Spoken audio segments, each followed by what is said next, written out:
ঘটনাটি যিনি রবি ভাইকে দিয়েছেন তার নাম পাভেল। ওনার বাড়ি বগুড়ার ধুনট উপজেলায়।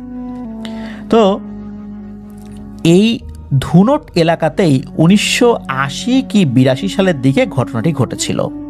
ধুনট উপজেলার একটি ইউনিয়নের খুবই সম্ভ্রান্ত একটি পরিবারের সাথে এই ঘটনাটি ঘটে। ওনারা এই ঘটনাটি খুব বেশি আসলে প্রকাশ করেননি, আর সময়ের সাথে অনেকটাই ধামাচাপাও পড়ে গেছে। এই ঘটনাটি আমরা তুলে এনেছি সঙ্গত কারণে। কিছু কিছু নাম আমরা বলছি না, তবে একজন ব্যক্তির নাম আমরা বলবো যাকে কেন্দ্র করে এই ঘটনাটি ঘটেছিল। তার নাম মুন্সি আব্দুর রৌফ। উনি ওই সময়ে ওই এলাকায় খুবই স্বনামধন্য একজন মানুষ ছিলেন। উনি অত্র এলাকার মেম্বার ছিলেন, বিভিন্ন বিচার সালিশ এগুলো করতেন। খুব সৎ, পরোপকারী, হৃদয়বান একজন মানুষ ছিলেন। সব জায়গায় ওনার গ্রহণযোগ্যতা ছিল। একবার কি হয় যে উনি কোনো একটা জায়গা থেকে বাড়িতে আসছেন, আসার পর হঠাৎ করেই ওনার শরীরটা খারাপ লাগছে। ওনার স্ত্রীকে বলে যে আমাকে একটু বাতাস করো। তো উনি একটা তাল পাখা নিয়ে এসে, তাল গাছের যে পাতা দিয়ে তৈরি একজন পাখা রয়েছে, তো ওই পাতাটা ওই পাখাটা নিয়ে এসে ওনার স্বামীকে বাতাস করতে থাকেন। তখন উনি বলেন যে আমার খুব ক্ষুধা পেয়েছে, আমাকে একটু খাবার দেবে। ওনার স্ত্রীর সাথে সাথে কিছু খাবার নিয়ে আসেন। যখন উনি খাবার খাবেন, উনি ফিল করলেন যে উনি খাবারটা গিলতে পারছেন না। উনি বলছেন আমি খাবারটা গিলতে পারছি না, মনে হচ্ছে কেউ গলার এখানে আমাকে চাপ দিয়ে ধরে রেখেছে, আমার নিঃশ্বাসটা বন্ধ হয়ে আসছে। এই কথা বলতে বলতে হঠাৎ করে উনি বমি করা শুরু করেন, পড়ে যান ওই জায়গা থেকে। ওনার স্ত্রী তো চিৎকার চেঁচামেচি করতে থাকেন, এই কে কোথায় আসো, সবাই এদিকে আসো, দেখো উনি অসুস্থ হয়ে গেছেন। ওনার রক্ত বমি শুরু হয়ে যায়। মাত্র কয়েক মিনিটের ব্যবধানে ছটফট করতে করতে মুন্সি আব্দুর রৌফ পৃথিবীর মায়া ত্যাগ করে আল্লাহর ডাকে সাড়া দিয়ে চলে যান। এই ঘটনায় পুরো এলাকায় শোকের ছায়া নেমে আসে। সকলেই ওনাকে খুবই ভালোবাসতেন, শ্রদ্ধা করতেন। সব বয়সী, সব শ্রেণী পেশার মানুষ তাকে অত্যন্ত শ্রদ্ধা করতেন ওনার বিভিন্ন ধরনের ভালো আচরণের কারণে, সৎ কাজের কারণে।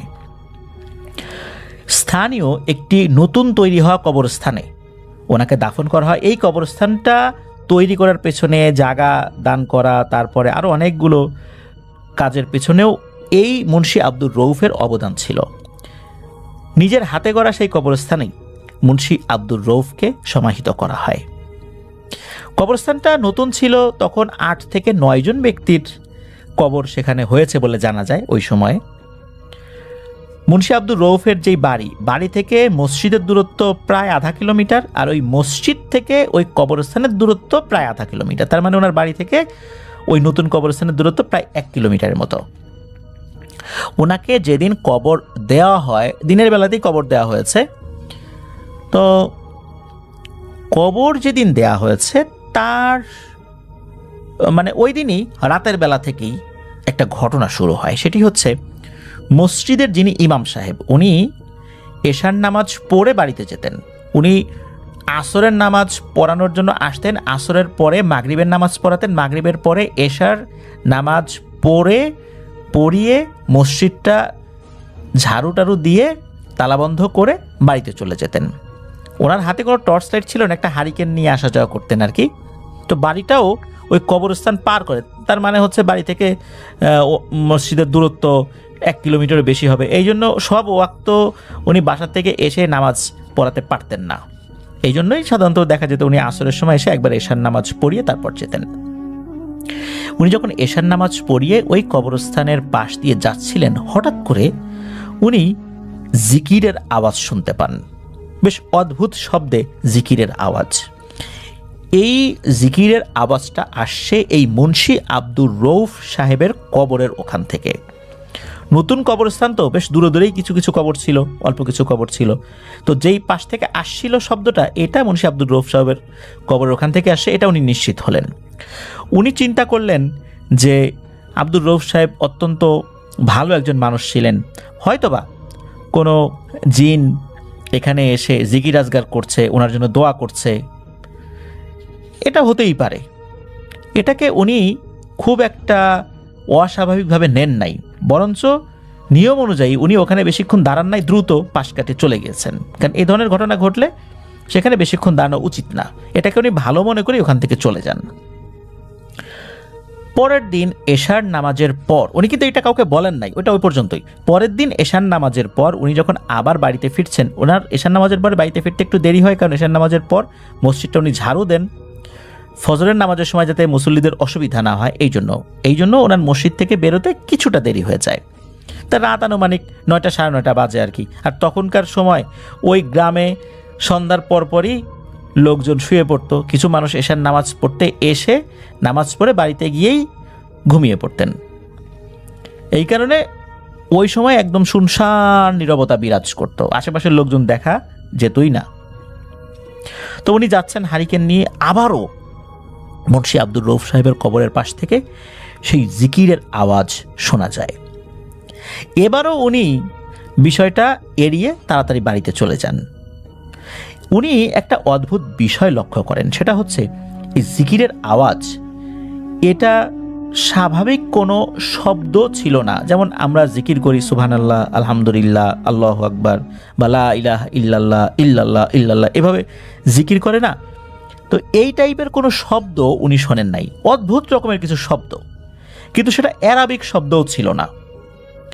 উনি চিন্তা করলেন এটা কি ধরনের শব্দ। আবার ভাবলেন যে জিনেরা তো ভিন্নভাবে হয়তো বা শব্দ উচ্চারণ করে, কারণ ওদের হিসাব নিকাশ আলাদা, হতে পারে এরকম কিছু। তৃতীয় দিন একই রকম ভাবে উনি এই জিনিসটা শুনতে পান। তখন কেন জানি ওনার সন্দেহ লাগে যে এরকম একই সময়ে এটা হচ্ছে, বিষয়টা সন্দেহজনক বটে। কেন যেন ওনার মনের মধ্যে খটকা লাগে। এবার উনি কি করেছেন, এইবার আর পাশ কাটিয়ে না গিয়ে উনি কবরের মধ্যে ঢুকেছেন। ঢোকার পর উনি যখন কবরের কাছে গিয়েছেন, কবরের চারদিকে কোনো বেড়াটারা ছিল না, তো উনি ওই কবরের কাছে যখন গিয়েছেন তখন ওই শব্দ উনি শুনতে পাচ্ছেন। উনি কি করেন, বিসমিল্লাহ বলে কবরের মাটির উপরে হাত রাখেন। যখনই হাত রেখেছেন মনে হলো কবরের মধ্যে একটু হুটোপুটির শব্দ হলো, এরপর সবকিছু একদম শান্ত। তখন উনি কিছু একটা চিন্তা করলেন। চিন্তা করার পর ওই অবস্থাতে উনি বাড়িতে ফেরত আসার জন্য যখন রওনা হয়ে কবরস্থান থেকে বের হয়েছেন, আবার হঠাৎ করে সেই ধরনের একটা শব্দ, জিকিরের শব্দ উনি শুনতে পেলেন। উনি তাড়াতাড়ি বাড়িতে চলে গেলেন। পরের দিন ওনার এক ওস্তাদ, তিনিও একটা মসজিদের ইমাম ছিলেন, তিনি এই কবর রিলেটেড বিভিন্ন ধরনের সমস্যার সমাধান করেছিলেন। বিভিন্ন ঘটনা ঘটে কবর রিলেটেড, যেমন দেখা যায় যে কবরের ভেতর থেকে এমন এক ধরনের আওয়াজ আসছে, পরে কবর খুঁড়ে দেখা গেল যে ওই কবরের মধ্যে যে লাশটা কবরের এক সাইডে বসা আছে, সেই লাশটা নিজের কাফনের কাপড় খেয়ে ফেলছে, অল্প একটু বাকি আছে, পুরোটাই খেয়ে ফেলেছে। সেই কাপড়টা টেনে বের করা, যদি কাপড়টা পুরোটা খেয়ে ফেলতো ভয়ঙ্কর ধরনের বিপদ হতো। এই ধরনের ঘটনা কিন্তু আমরা বিভিন্ন সময় শুনেছি। উনি এই ধরনের সমস্যার সমাধানও করেছেন। এই কারণেই ওই ইমাম সাহেব তার ওস্তাদের কাছে যান, বলেন যে হুজুর এই ব্যাপার, মুন্সি আব্দুর রউফ সাহেবকে তো আপনিও খুব ভালো করেছেন, খুব ভালো একজন মানুষ ছিলেন, ওনার মৃত্যুতে আমরা সবাই শোকাহত, কিন্তু গত কয়েকদিন ধরে আমি এই ধরনের ঘটনা শুনছি, এই ব্যাপার, গত রাত্রেও আমি এরকম ব্যাপার দেখলাম, কবরের উপরে হাত দিলাম, হুটোপুটির শব্দ হলো, ঠান্ডা হয়ে গেল, আবার আসার সময় আবার শুরু হলো। বিষয়টা আমার কাছে স্বাভাবিক বলে মনে হচ্ছে না। আপনার তো অভিজ্ঞতা রয়েছে, আমার মনে হচ্ছে যে এইখানে এমন কিছু একটা ঘটছে যেটা স্বাভাবিক না। তখন হুজুর বললেন যে অনেক সময় দেখা যায় যে আল্লাহ তাআলা মানুষকে শিক্ষা দেওয়ার জন্য কবরের অনেকগুলো বিষয় দৃশ্যমান করেন। যদিও হাদিসে রয়েছে যে কবরের আযাব এটি মানুষ এবং জিন ব্যতীত পৃথিবীর সকল প্রাণী বুঝতে পারে, কিন্তু উনি যেরকম ভালো মানুষ ছিলেন তাতে করে তো এমনটা হওয়ার কথা না। এটা কবরের আযাবেরও কোনো কিছু না। আবার কবরের আশেপাশে জিকির করবে, এটা হতে পারে, কিন্তু তুমি যেভাবে বলছো এমনটা তো হওয়ার কথা না। আসলেই তো বিষয়টা সন্দেহজনক। তখন হুজুর বলেন, ঠিক আছে, কালকে এশার নামাজ আমি পড়ানোর পর ওই কবরস্থানে চলে আসব, তুমিও এশার নামাজের পর মসজিদের যেই আনুষঙ্গিক কাজগুলো আছে এগুলো করে ওই কবরস্থানের কাছে চলে এসো, আমি দেখব আসলে ব্যাপারটা কি, দেখি আমি বুঝতে পারি কি না। তো এই কথার উপরে ওই ইমাম সাহেবও চলে আসেন। এশার নামাজের পর যথারীতি ওই জায়গাতে হাজির হয়ে যান। এবারও আগে আগে হাজির হয়েছেন হচ্ছে যে এই কাছাকাছি যে মসজিদের ইমাম সাহেব যিনি প্রথম এই শব্দগুলো শুনেছিলেন উনি এসেছেন। উনি এসে ওই শব্দটা কিন্তু শুনছেন। কিছুক্ষণের মধ্যেই ওনার ওস্তাদ যিনি ইমাম সাহেব উনিও চলে আসেন। উনিও হাতে একটা হারিকেন নিয়ে চলে আসছেন। চলে আসার পর বলছেন যে চলো আল্লাহর নামে ভিতরে ঢুকি। ওনারা দুজনই যাওয়ার পর এই ধরনের অদ্ভুত শব্দের জিকির শুনতে পাচ্ছেন। যেই ওস্তাদজি এসেছেন উনি বলছেন যে শোনো, আসলেই এখানে এমন কিছু ঘটছে যেটা স্বাভাবিক বিষয় নয়, এমন কিছু এখানে হচ্ছে যেটা ভালো কিছু না, কিন্তু কি হচ্ছে সেটা বুঝতে পারছি না, একটু অপেক্ষা করো, আমি জিহাদকে ডাকি। এরপরেই উনি বলতে থাকেন, জিহাদ তুমি কি কিছু শুনতে পাচ্ছ? এদিকে এই যে জিহাদটা কে, জিহাদ এবং বরকত এই দুইজন হচ্ছে ওই ওস্তাদজির খুবই একনিষ্ঠ শিষ্য ছাত্র। তারা অনেক বয়স্ক হলেও জিনদের মধ্যে তারা যুবক শ্রেণীর, খুব চালাক বিজ্ঞ যোদ্ধা প্রকৃতির জিন তারা। তো এই ওস্তাদজির কাছে তারা সবসময় আসেন, ওস্তাদজিকে খুবই সম্মান করেন, শ্রদ্ধা করেন এবং তারা খুব জ্ঞানীও বটে। তো উনি বলেন যে জিহাদ তুমি কিছু শুনতে পাচ্ছ? পাশে থাকা যেই হুজুর উনি বুঝতে পারছিলেন না যে ওনার ওস্তাদ কার সাথে কথা বলছে। উনি বলেন যে ওস্তাদ আপনি কার সাথে কথা বলছেন? তখন হুজুর বলেন যে আমার দুই ভক্ত জিন, আমি একজনকে ডেকেছি জিহাদকে, ওকেই আমি বলছি, আমি এরকম কথা বলবো, তোমার ভয় পাওয়ার কোনো কারণ নাই, ও খুব ভালো। তো হুজুর কথা বিনিময় করছেন, কিন্তু জিহাদ কি বলছে এটা কিন্তু অন্য হুজুর শুনতে পাচ্ছেন না। ওই ওস্তাদজি হুজুরকে বলেন যে শোনো, জিহাদ আমাকে জানালো যে ও নাকি কিছুই শুনতে পাচ্ছে না, অথচ আমরা এই অদ্ভুত রকমের জিকিরের শব্দ শুনতে পাচ্ছি। এবং জিহাদ এই কবরের চারপাশ ঘুরে এসেছে, সে বলছে যে এই কবরের আশেপাশে কোনো নেগেটিভ এনার্জি নাই, কোনো পিশাচ শ্রেণীর জিনও নাই, কোনো ভালো জিনও নাই, আর এই কবরের ভেতরকার কোনো শব্দ সে শুনতে পাচ্ছে না। তাহলে ব্যাপারটা কি? দেখি বরকতকে ডাকি, বরকত কি বলে। তখন বরকতকেও ওই ওস্তাদজি আহ্বান করেন। বরকতও আসে।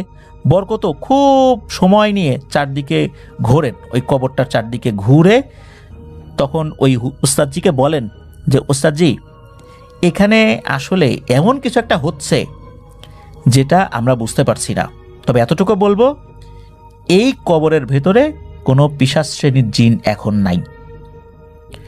যদি জিনেদের কর্মকাণ্ড হতো তাহলে আমরা সেটা শুনতে পেতাম, আপনারা শুনতে পেতেন না। আপনারা শুনতে পাচ্ছেন, তার মানে হচ্ছে এখানে কোনো মানুষের কর্মকাণ্ড আছে, আর এখানে আসলে কি হচ্ছে এটাও আমরা বুঝতে পারছি না। আমরা একটু সময় নিব, এখনকার মতো চলেন আমরা চলে যাই। ওনারা ওখান থেকে চলে আসেন।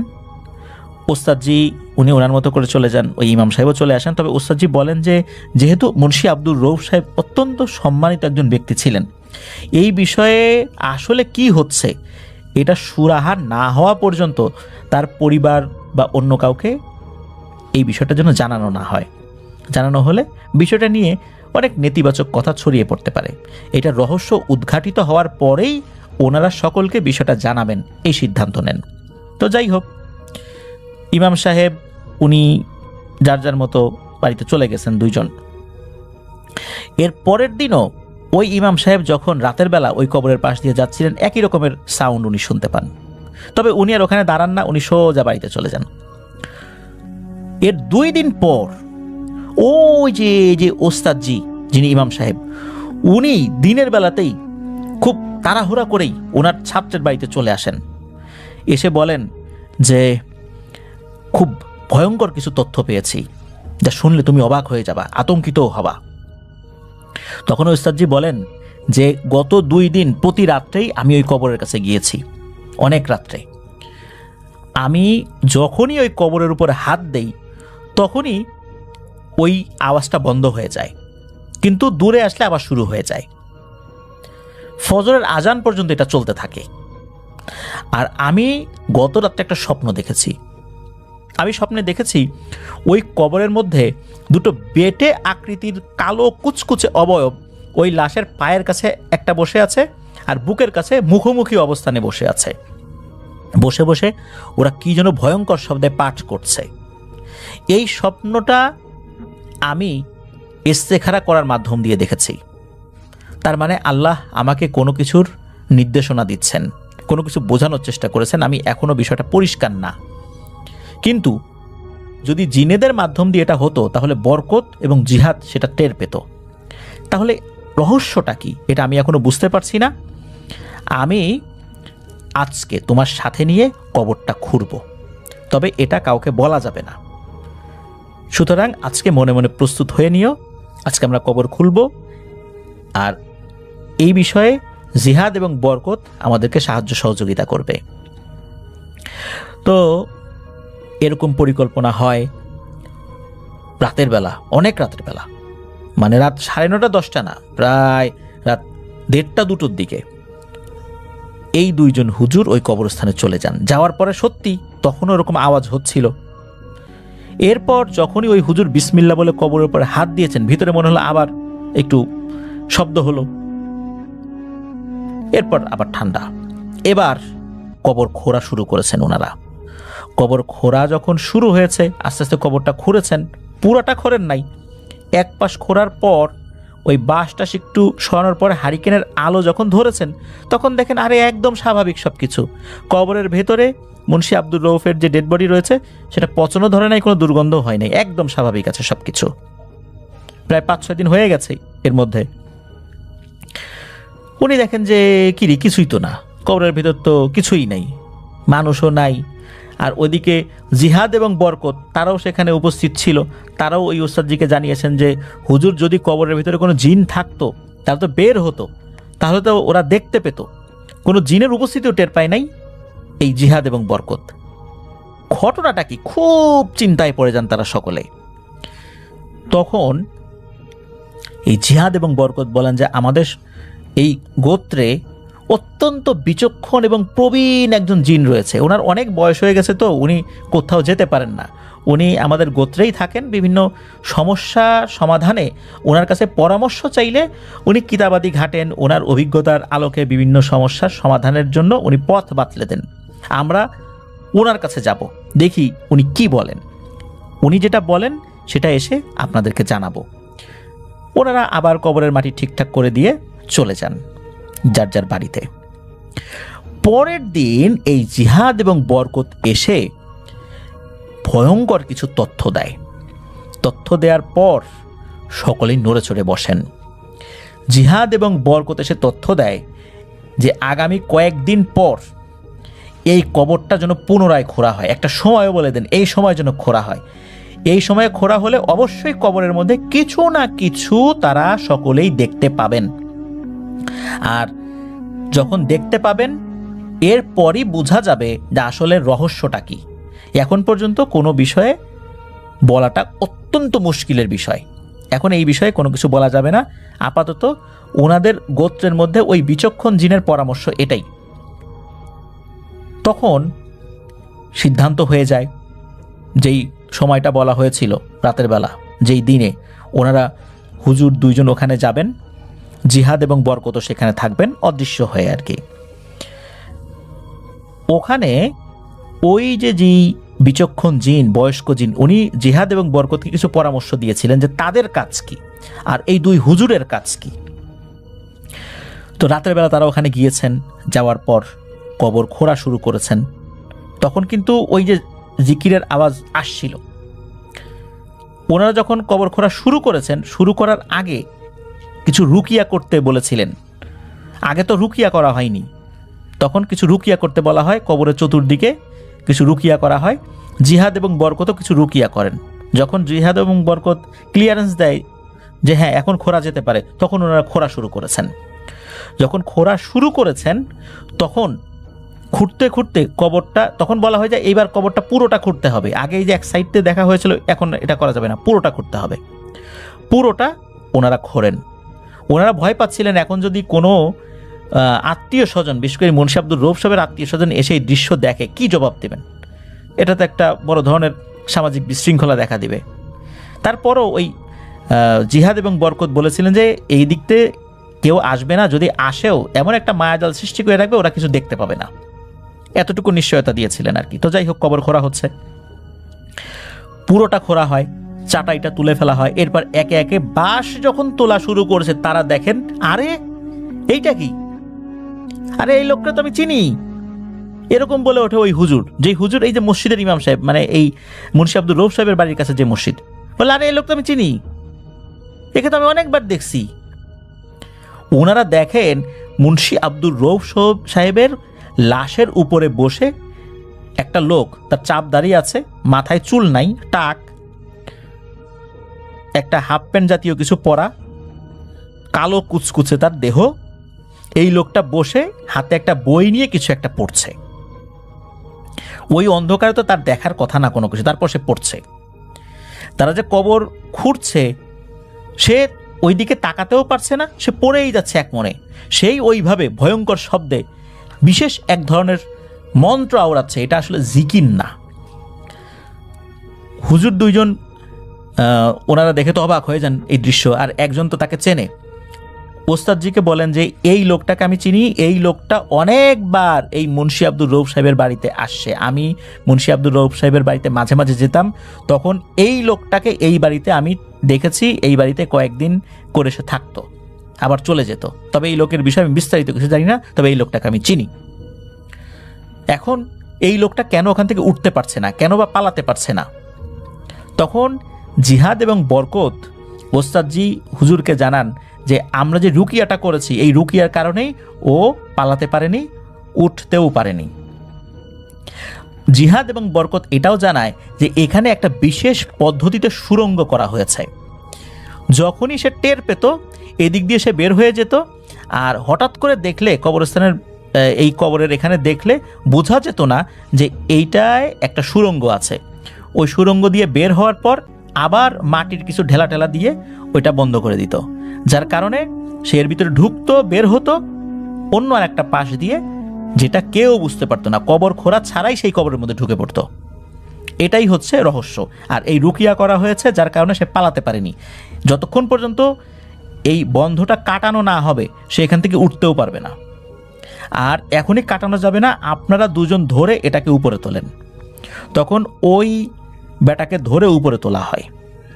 তোলার পর তখন ওই জিনেরাই পরামর্শ দেয় যে দ্রুত এটাকে এখনই বন্ধ করে ফেলেন, বন্ধ করে আপনারা এই বেটাকে ধরে আপনাদের বাড়িতে নিয়ে যান, তারপর যেটা করার দরকার আমরা পরামর্শ দিচ্ছি। তখন ওই বেটাকে ধরে বাড়িতে নিয়ে যাওয়া হয়। অদ্ভুত ব্যাপার হচ্ছে যে এই লোকটা ওরকম মন্ত্র আউড়িয়েই যাচ্ছিল, সে থামছে না। তাকে ধরে নিয়ে যাওয়া হচ্ছে, তার কোনো পরিবর্তন নাই, ভাবলেশহীন অবস্থা। যখন নিয়ে আসা হয় তখন বিশেষ এক ধরনের রুকিয়া করার পর তার ওই মন্ত্রটা থেমে যায়। এর